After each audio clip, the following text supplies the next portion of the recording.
la importancia, hermanos, que tiene que nosotros renovemos nuestro entendimiento, que nosotros creamos en lo que predicamos y que eso molde la forma en la que pensamos. A final de cuentas, eso es la vida espiritual. La vida espiritual no se trata de poder que emana, no se trata de una luz del cielo que resplandece, no se trata de ver cosas, no se trata de hablar en lenguas. La vida espiritual se trata de cambiar la forma en la que piensas.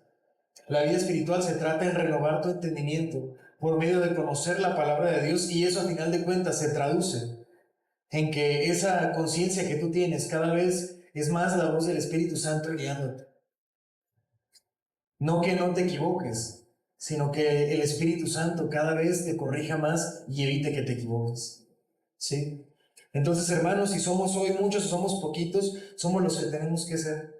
Y la palabra de Dios es para todos nosotros. Sí, entonces, mientras estemos aquí y mientras escuchemos la predicación, siéntalo así.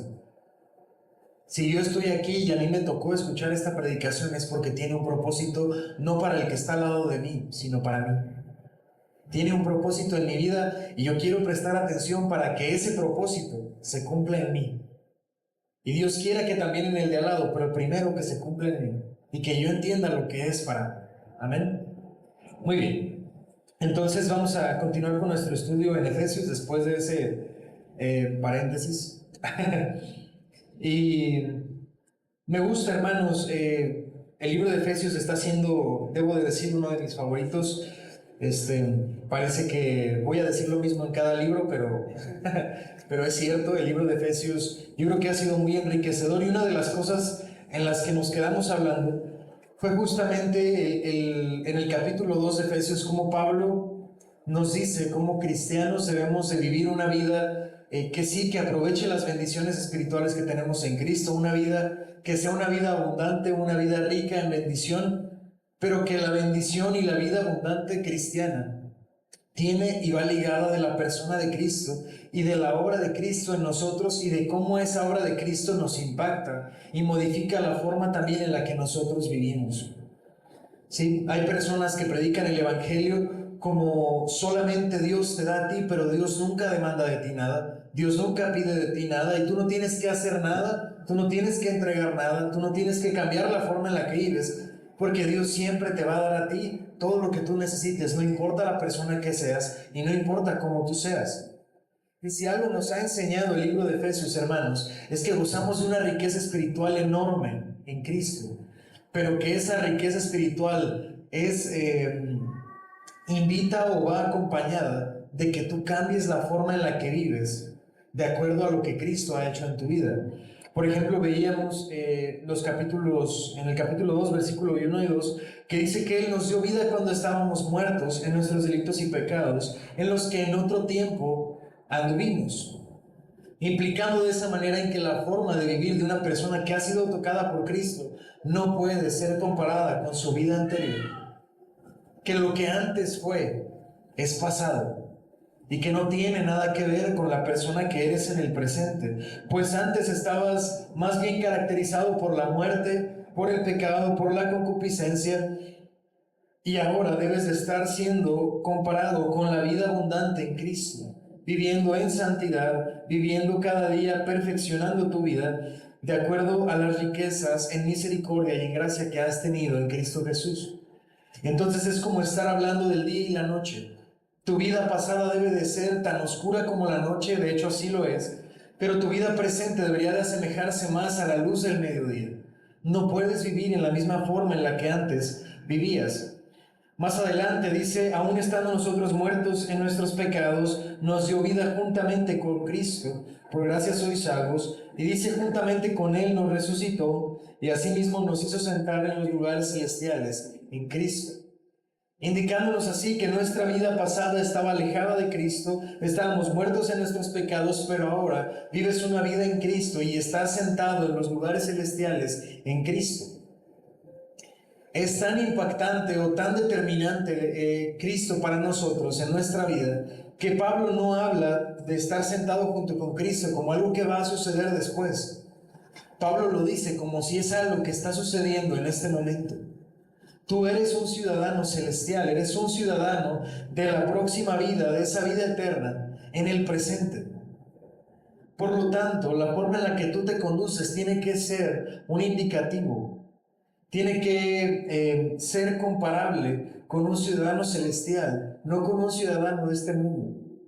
En este mundo rige la imprudencia, rige la injusticia, rige el desamor, el odio, la ira, la contienda, las borracherías, la fornicación, y eso es con lo que el mundo está identificado. Mas nosotros no pertenecemos a este mundo, pues hemos pasado de muerte a vida y hemos sido sentados en los lugares celestiales en Cristo, y de Cristo tomamos nuestra plenitud, y por lo tanto nosotros no podemos seguir viviendo una vida que se parece a la vida del mundo, sino una vida que se parece más bien a la misericordia, a la gracia, al amor al prójimo, a la entrega, a la dicha, al júbilo, al gozo, al amor, a la paz. Son los adjetivos con los que nosotros, hermanos, deberíamos de estarnos identificando. Y si usted quiere gozar de los beneficios que tiene la vida espiritual, no puede brincarse ese hecho.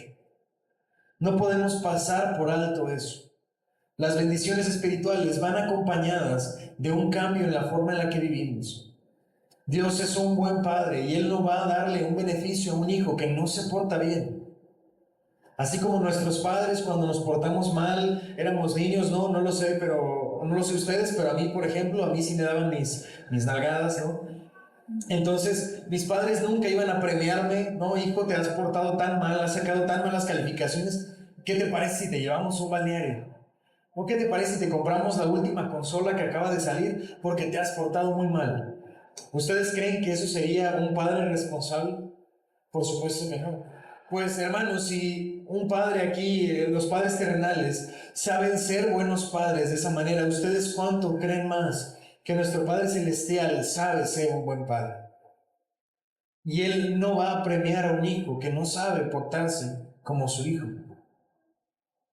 A veces estamos en medio de nuestra vida ahí en el mundo, en medio de nuestros trabajos, en medio de nuestras familias o en las escuelas, y comienza a irnos mal, y a veces nos preguntamos por qué Dios permites que pasen estas cosas. ¿Por qué, Señor, si yo soy tu hijo, permites que me esté yendo tan mal? ¿Por qué, Señor, si yo soy parte de tu grey? ¿Por qué, si yo soy parte de tu rebaño? ¿Por qué no me bendices como bendices a otras personas? Y a veces la respuesta, hermanos, es muy clara, y tal vez la pregunta debería ser otra. ¿Te estás tú comportando como su hijo? ¿Crees que la forma en la que te comportas acarrea la bendición espiritual de Cristo en tu vida? ¿Se parece tu vida a la de un cristiano? ¿O se parece más bien tu vida a la de alguien del mundo? Es muy diferente, hermanos, pasar tribulación por la prueba o pasar tribulación porque nosotros mismos nos metimos en la tribulación. Es muy diferente. La tribulación por la prueba nos causa cierto grado de aflicción, eso es cierto. Pero en medio de la aflicción uno encuentra el aliento para salir adelante confiando en el Señor, poniendo nuestra esperanza en Él, y uno sabe que está con el Señor y uno se agarra del Señor y uno sabe que es una prueba. Y uno sabe que si resiste el tiempo necesario encontrará su justo regalo, su justo premio al final de la prueba. Y uno conoce que está en un estado de prueba. Él sabe y tiene paz en su corazón de que no es un castigo que viene del Señor, sino que es una prueba, pues siente paz con Dios. Pero hermanos, cuando viene la tribulación, cuando vienen los problemas, y tú mismo te los buscaste, tú mismo tomaste la mala decisión que te llevó a estar en esa posición, tú mismo elegiste el mal camino que te llevó a terminar en ese callejón sin salida, no mires a Dios y lo culpes, pues tú mismo te has buscado ese problema. Y ustedes me dirán, ¿cuál es la diferencia? Bueno, hermano, cuando tú mismo te metiste en ese problema, cuando tú mismo no elegiste lo correcto, cuando tú mismo no tomaste una buena elección, lo sabes porque no tienes paz. Lo sabes porque te das cuenta que no has tomado las buenas decisiones. Sabes que no has elegido el camino correcto. Sabes que tu vida no se ha identificado con la vida espiritual, sino más bien con una vida terrenal. Y si alguien, hermanos, me puede decir que no sabe identificar la diferencia, Entonces es muy probable, hermanos, que porque la situación que estás pasando, más bien sea algo en lo que tú te metiste. Porque la prueba, hermanos, va acompañada de una fortaleza espiritual para enfrentar la prueba. La prueba, hermanos, viene acompañada de un aliento en el Señor, de una confianza, de un temple que uno puede caer, que uno puede entristecerse, pero en su corazón sabe que Dios está ahí con él. Pero en cambio, hermanos, cuando uno se mete en la camisa de 11 varas por su propia decisión, uno no quiere orar, uno no quiere cantar alabanzas, uno no quiere ayunar, uno no quiere orar, uno no quiere estar delante de los hermanos en la iglesia, uno no quiere leer la Biblia, y ahí está la diferencia. Es por eso, hermanos, que Efesios es un libro hermoso porque nos dice cómo disfrutar de los beneficios espirituales que tenemos en Cristo, pero es un libro que no deja de lado que la vida espiritual va acompañada de determinación propia, que la vida espiritual va acompañada de decisiones que uno tiene que tomar. Que Dios no nos va a colmar de bendiciones si es que nosotros no aprendemos a tomar buenas decisiones que nos lleven a un camino de santidad y un camino de entrega cada vez más profundo con el Señor. Dice el versículo 8, que realmente es de donde vamos a partir la enseñanza del día de hoy. Dice que por gracia somos salvos por medio de la fe. Esto no de vosotros, pues es don de Dios. No por obras para que nadie se gloríe, porque somos hechura suya, creados en Cristo Jesús para buenas obras, las cuales Dios preparó de antemano, para que anduviésemos en ellas. Pablo nos da una bendición espiritual aquí muy grande, una paz, hermanos, un beneficio que nosotros tenemos que no podemos poner en palabras, que dice que nuestra salvación es por gracia. Dice, por gracia sois salvos por medio de la fe, y esto no de vosotros, pues es don de Dios. Es decir, Pablo está diciendo que la salvación de la que nosotros podemos gozar no es una salvación que adquirimos por obras. No es una salvación que depende de que tú seas bueno o malo. Qué bendición, hermanos, porque, oh sorpresa, dice Romanos que ninguno puede ser bueno naturalmente. Entonces, si la salvación, hermanos, fuera por obras que nosotros hacemos, ninguno podría salvarse. Porque no hay entre nosotros alguien que pueda levantar su mano y decir que se merece el cielo por lo bueno que ha sido en su vida. Entonces es una buena noticia, hermanos, que Pablo nos diga que somos salvos por gracia, no por obras. Eso es una bendición. Eso es una buena noticia. De hecho, eso, hermanos, es la buena noticia. El evangelio que nosotros predicamos es la salvación por gracia, porque es una buena noticia. No te salvas por obras, te salvas por algo que Cristo hizo por ti cuando tú no te lo merecías. Eso se llama gracia. Y eso es, hermanos, es una buena noticia. Dice que lo único que tú necesitaste hacer para ser salvo es la fe. Pues dice, por gracia sois salvos por medio de la fe. Es decir, que la fe, hermanos, es como el canal que Dios utiliza para que tú puedas ser salvo. Pero aún la fe no es algo que nace de nosotros, pues dice que la fe es un don. Don es sinónimo de regalo. Es decir, que la fe es un regalo de Dios que Dios te dio. Por lo tanto, uno se salva por una gracia que Dios mostró, es decir, algo que nosotros no hicimos. Y lo único que tenemos que hacer es tener fe, algo que no es de nosotros, algo que Dios nos dio. Entonces, de principio a fin, hermanos, la salvación es una obra de Dios. Es una obra de Dios en el corazón del incrédulo, que hace nacer en él un corazón nuevo, un corazón que tiene fe en Cristo, que lo hace, que lo invoca a su Señor, y entonces Él nos llena de esa gracia y nos salva por medio de una fe que no es nuestra. Eso es una excelente noticia, pero mi tema no tiene que ver con esa parte. Mi tema tiene que ver con el versículo que sigue después, ¿sí? Él dice, por gracia sois salvos por medio de la fe, y esto no de vosotros, pues es don de Dios, no por obras, para que nadie se gloríe. Él está diciendo que no por tus obras vas a salvarte. Nunca pongas tu confianza en tus obras. Tus obras no te salvan, te salvan las obras, de Cristo, a través de la fe que Dios puso en tu corazón. Eso te salva. Pero eso no significa que no tengas que hacer buenas obras. ¿Sí me entienden? No eres salvo por las obras que tú haces. Si tú le diste dinero a los niños pobres, si tú hiciste buenas obras de caridad, si tú alimentaste a las personas que no tenían que comer, eso es muy bueno, pero eso no te salva.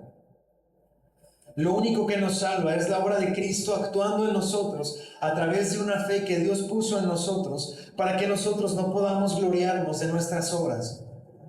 No por obras para que nadie se gloríe, sino por las obras de Cristo, en quien tenemos nuestra gloria, en Cristo. Cantábamos eso hace un rato, ¿no? Tú eres mi herencia, tú eres mi porción, tú eres mi Señor, tú eres mi salvación. Eso cantábamos hace un rato. Es porque en Cristo, hermanos, tenemos nuestra salvación. Pero eso no significa que tú puedas vivir de una forma desordenada. Eso no significa que Dios no demande de ti buenas obras. Esas obras no te van a salvar, eso es cierto, pero esas obras se te van a demandar porque tú eres un hijo de Dios. Si tú eres un ciudadano celestial, tienes que vivir como un ciudadano celestial. Eso es lo que dice el versículo 10.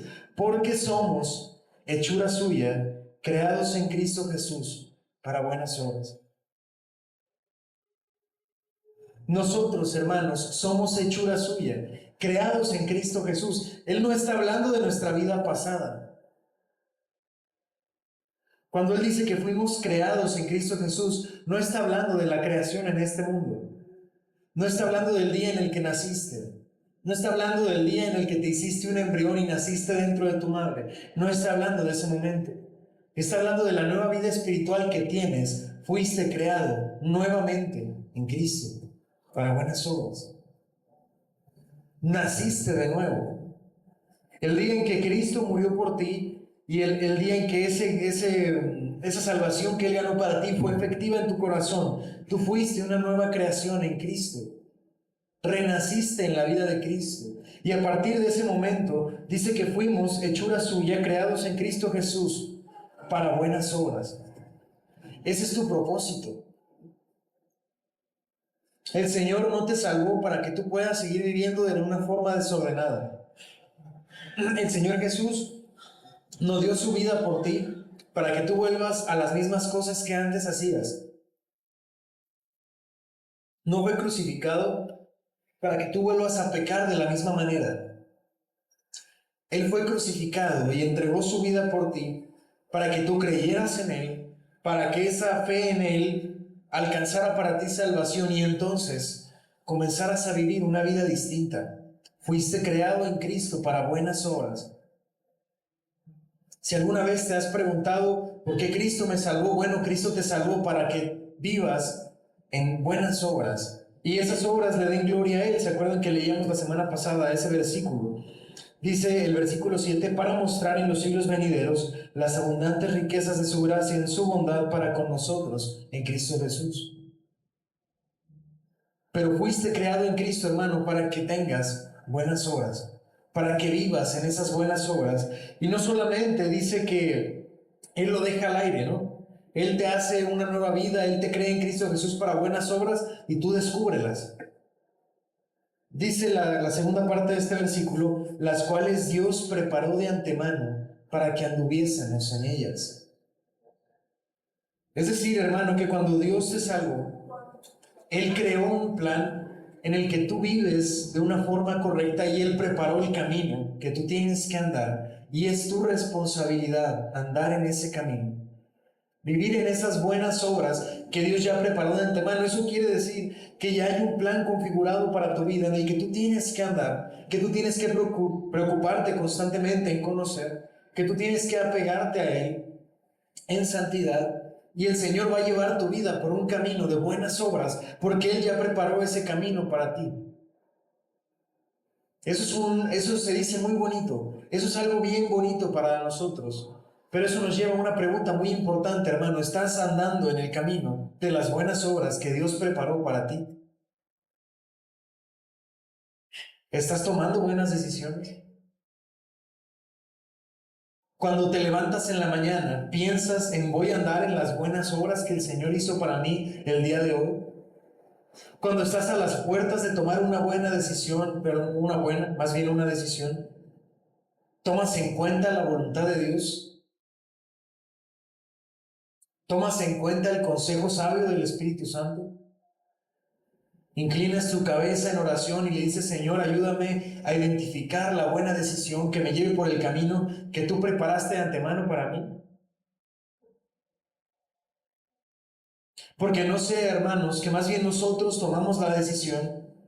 Yo quiero que no, espero que lo que yo ahora diga no sea la forma en la que estamos viviendo, pero yo espero que no sea más bien lo contrario, que nosotros tomamos la decisión y luego vamos y nos arrodillamos y le decimos: Señor, bendice la decisión que yo tomé. Señor, dale el visto bueno a los planes que yo ya hice sin considerarte. Y el día que ese plan nos sale mal, apuntamos a Dios y le decimos: ¿cómo es posible que me pase esto si yo puse esto en tus manos? Y parece que apuntamos a Dios y lo culpamos de las malas decisiones que nosotros tomamos, pensando que Él está obligado a bendecir los planes que nosotros tomamos sin su consideración, sin su visto bueno, sin haber leído su palabra, sin haber orado, sin haber ayunado, sin haber estudiado, sin haber consultado con los hermanos de la iglesia. Pero esperamos que Dios nos dé el visto bueno y Él nos bendiga porque somos sus hijos y no consideramos el camino que Él preparó de antemano para nosotros. Tal vez, hermanos, la forma en la que actuamos está invertida. Considera tu vida. Considera la forma en la que has vivido hasta ahora y tú dime en qué se parece más. ¿Se parece más al ejemplo que di al principio? ¿Se parece más a que tú tomas decisiones y esperas que Dios las bendiga? ¿O si contemplas la voluntad de Dios y decides en base a lo que Dios te ha dicho que hagas? Porque yo te aseguro que son caminos opuestos. Uno es el norte, otro es el sur, uno es el este y otro es el oeste. Uno va hacia arriba y el otro va hacia abajo. Y no esperes, hermano, tú tomar las malas decisiones y que te lleven a resultados buenos. No esperes tomar decisiones carnales que te lleven a resultados espirituales. Si tú no decides lo espiritual, si tú no contemplas la voluntad de Dios, no esperes que el resultado sea bueno. Alguna vez escuché de un predicador decir que el Señor es un buen maestro. ¿A usted le ha pasado que, no sé si le pasó alguna vez, por ejemplo, a mí me tocó así estar en la universidad, entrar a una clase para la que claramente no estaba listo, que claramente no había cumplido los requisitos previos? Yo entré a esa clase y recuerdo que la primera clase que el maestro dio habló de una serie de cosas que yo no para nada entendía, ¿no? Y yo dije: ¿qué hice, no? Creo que yo estaba como en tercero o cuarto y mis compañeros eran de séptimo y octavo, o sea, esa clase me superaba por mucho. Pero obviamente el maestro no dijo: ¿saben qué, chicos? Vamos a bajarle el nivel a la clase, vamos a hacerlo por su compañero, nada más es uno, todos los demás ya entendemos el tema, pero me voy a esperar por él, ¿no? Denme chance, vamos a ver 2 o 3 meses lo que él necesita y luego ya a mitad del semestre vemos lo que es de la materia. ¿Ustedes qué creen que él hizo? Me dio una palmada así en la espalda y me dijo: pues estúdiale, porque te va a costar trabajo, ¿no? Y Dios no es un maestro así.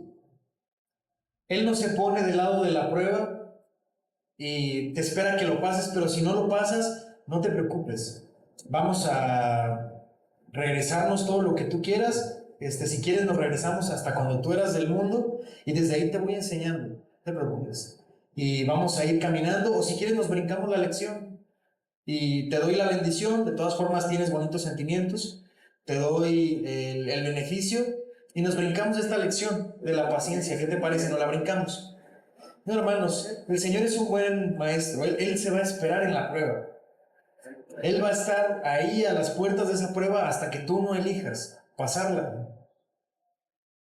Y eso puede pasar para nosotros años, hermanos, en que Dios va a estar ahí en esa misma prueba porque no has entendido la lección.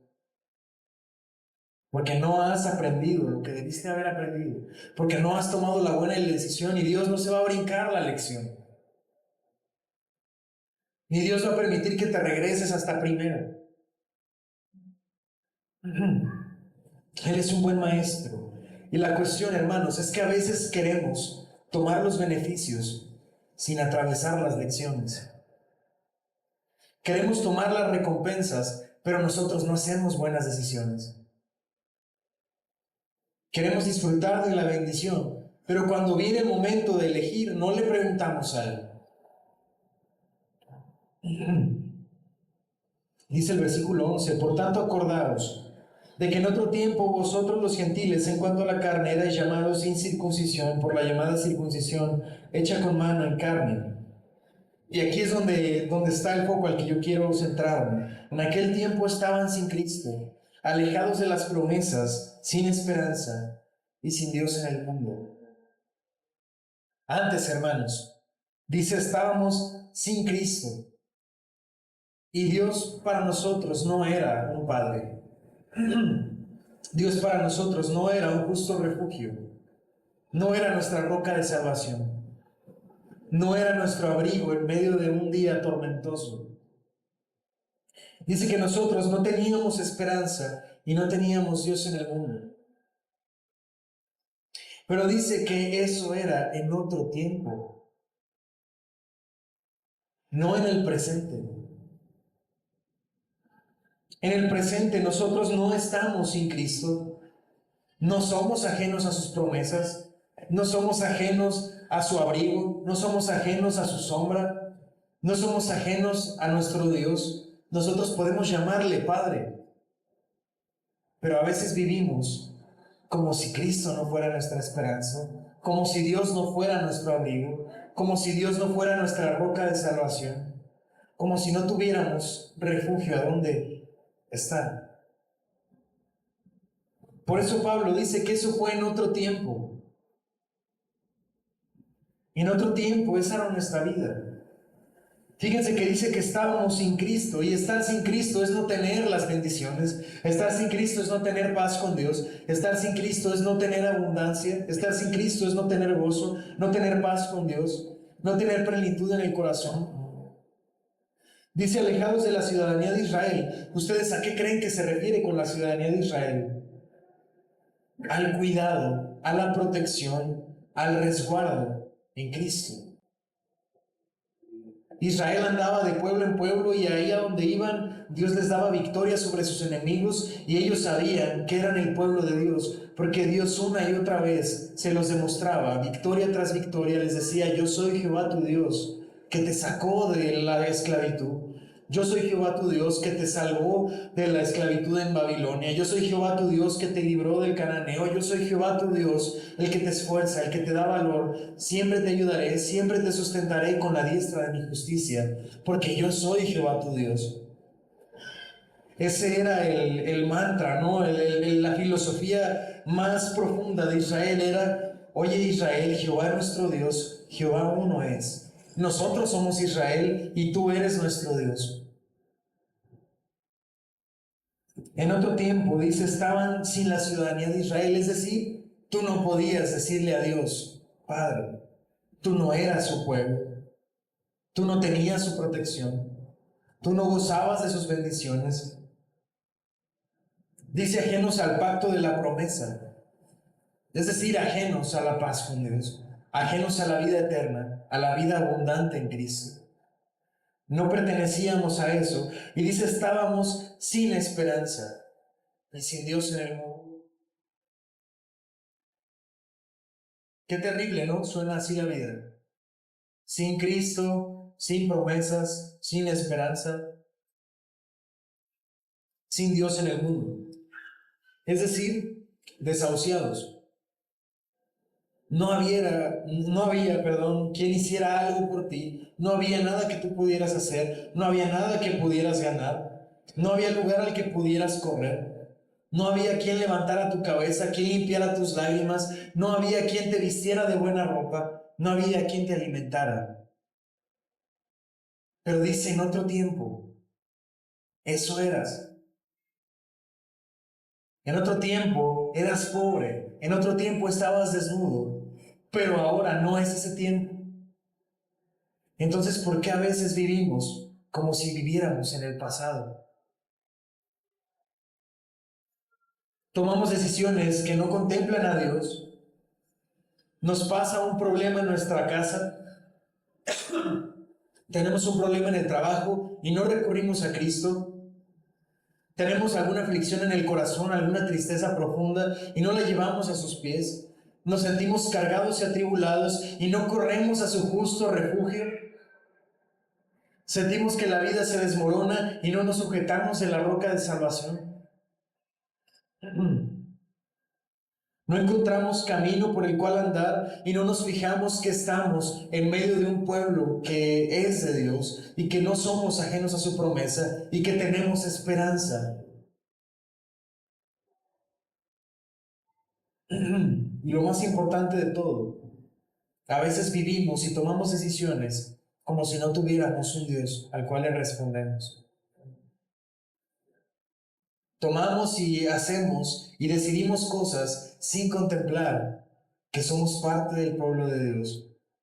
No lo que antes éramos, sino lo que somos ahora. Por eso Pablo dice que Él creó buenas obras. Él las diseñó para que tú andes en ellas. En otro tiempo no disfrutabas de eso, pero no es ese otro tiempo. En el presente, hermano, tú estás con Cristo, eres cercano a la ciudadanía de Israel, no al Israel, a esa nación que está todo el tiempo en guerra, sino al Israel espiritual, al pueblo de Dios espiritual. Ajenos, dice, a los pactos de las promesas, tú ya no eres una ajena a esos pactos ni a esas promesas, tú perteneces a ese pueblo con esa promesa, tú tienes esperanza y tienes un Dios en el mundo. Y no solamente es un Dios en el mundo, es tu Dios celestial, al cual puedes llamar Abba Padre, el cual puedes llamar tú mi Padre.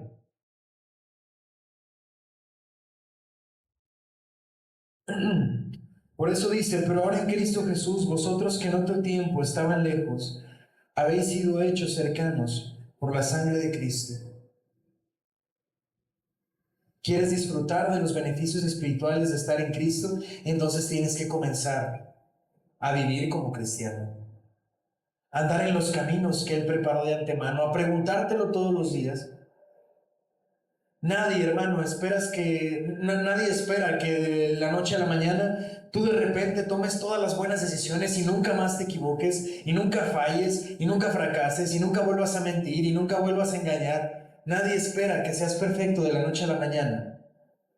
El Señor, de hecho, no pide que seas perfecto de la noche a la mañana. Él pide lo siguiente, que tú aprendas a andar en los caminos que Él creó para ti, que tú te preocupes por eso, que tú contemples eso en tu corazón cuando tomes decisiones.